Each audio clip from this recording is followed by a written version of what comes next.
E agora a gente vai falar de questão da água, mas a gente vai falar de questão da água com uma abordagem um pouco diferente hoje, vocês vão ver. Então a questão da água aqui é mais relacionada à crise hídrica.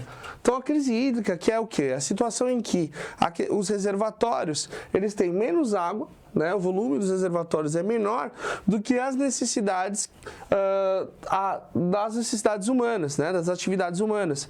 Então, quando a gente fala de uso da água, a gente fala de uso da água para um monte de coisa. Indústria, agricultura, abastecimento urbano, uso pessoal. Então, a falta de água é um problema sério. E a crise da água ela é uma crise a nível mundial, ela não é só a nível brasileiro. Por que eu falei que a abordagem hoje é diferente? Porque normalmente quando a gente fala de crise da água, a gente fala única e exclusivamente da falta de água e a gente fala da crise hídrica que atingiu o Brasil nos últimos anos, né? Então, nos últimos 10 anos, o Brasil tem enfrentado muito processo de falta de água, sobretudo a região sudeste do Brasil.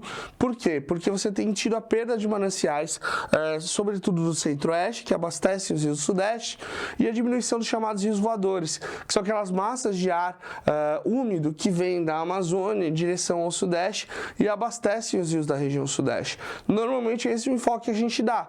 Obviamente, hoje eu já falei sobre isso, vocês já estão vendo aí, vocês já entenderam o assunto.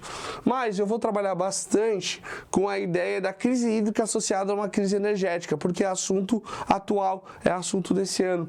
Então, olha lá, já delimitamos que crise hídrica é a situação em que o volume dos reservatórios é menor do que a necessidade da utilização pelos seres humanos. E aí, quais são os usos, né? Eu tinha falado, abastecimento urbano, geração de energia, indústria e agronegócio. Então é importante lembrar que 60% da energia brasileira é oriunda de hidrelétricas, ou seja, de água, né? Ou seja, a gente tem um problema que é o quê? O desabastecimento de água gera também desabastecimento de energia. Você deve ter sentido na sua conta de luz o aumento, né, dos valores. Por quê? Porque está faltando água. Então a estiagem tem diminuído os reservatórios, não só das áreas que são para o abastecimento da água, de modo geral, mas também os reservatórios utilizados nas usinas hidrelétricas. Com a diminuição das represas, a capacidade de geração de energia cai também. E o que tem ocasionado isso? A escassez de chuva. É importante lembrar que com o aquecimento global, que alguns dizem que não existe, mas existe sim, você tem uma mudança na dinâmica climática a nível global, e isso impacta na diminuição de chuva em alguns locais, no caso do Brasil, por exemplo. A própria questão da Amazônia, com a diminuição dos rios voadores, então as queimadas e a perda de cobertura vegetal diminui a quantidade de umidade presente nas massas de ar que se deslocam em direção ao sudeste. A má preservação dos mananciais que a gente tem. Então, se você mora numa região urbana, você provavelmente tem aí na sua cidade um rio que não tem água potável, certo? Ou um rio que foi canalizado, como é o caso aqui do rio da nossa cidade, o rio principal que passa pela avenida aqui atrás, certo? Então, a má preservação dos mananciais, e aí entra aquífero, rio, lagos e por aí vai.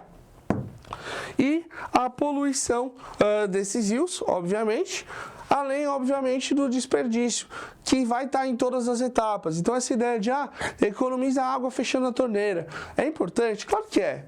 Só que a agricultura é a atividade econômica que mais gasta água. E a agricultura também que mais polui água por causa do uso de agrotóxicos e adubação química. Então, se a gente não tiver uma mudança também na nossa forma de consumo de alimentos, ou mesmo na nossa forma de consumo de produtos industrializados, preservar o recurso hídrico não vai bastar a gente só fechar a nossa torneira em casa, escovar o dente com a torneira fechada, ou tomar um banho mais curto. Tá dizendo então que eu posso tomar o banho no tempo que eu quiser? Não, estou dizendo que a gente precisa fazer um processo que seja como um todo, né? Que seja um processo muito maior. E não só nós, como indivíduos, mas também repensar os processos produtivos. Repensar a forma como a água, por exemplo, é cobrada das grandes empresas, que pagam taxas muito baixas para o uso de água, enquanto nós, consumidores, pagamos um volume muito alto, né? Pagamos muito mais pelo metro cúbico de água, certo? Então, tudo isso nos garantiria, por exemplo, a preservação dos mananciais, que a gente não fosse no aquífero Guarani, por exemplo, e retirasse mais água do que ele consegue prover. ou do que ele consegue se reestruturar, no caso, se reabastecer. Essa é a palavra que eu estava procurando. Belezinha? Então, esse é um enfoque um pouco diferenciado.